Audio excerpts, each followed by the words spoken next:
Salam, hər vaxtınız xeyir, dəyərli qardaşlar, dəyərli izləyicilər. Dəyərli qardaşlar, bax, belə bizim 500 baş heyvanımız çıxdı satdığa 500 baş. Heyvan maşınla, malla bartel olunur. Görürsünüz, hamısı da bir qapının məhsulu. Çoxu da qızıl yelin üstüne buna baxın, maşallah olsun. Allah alan qardaşlara xeyir versin. Heyvan hamısı dün bozkara qonaqlara soktu. Buna baxın.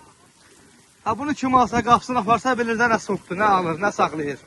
Allah bərəkət versin. Heyvan harca bir 170'ə kimisi toğlu birinci qarnadır, yerdə qalan ikinci, üçüncü qarnadır.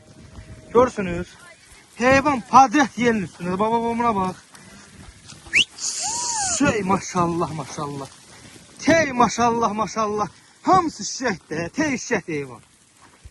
Heyvan maşınla, malla bartel olur dəyərli qardaşlar. Görürsünüz.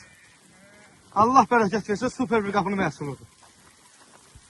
Heyvanın dabası, dərman da hamısı verir.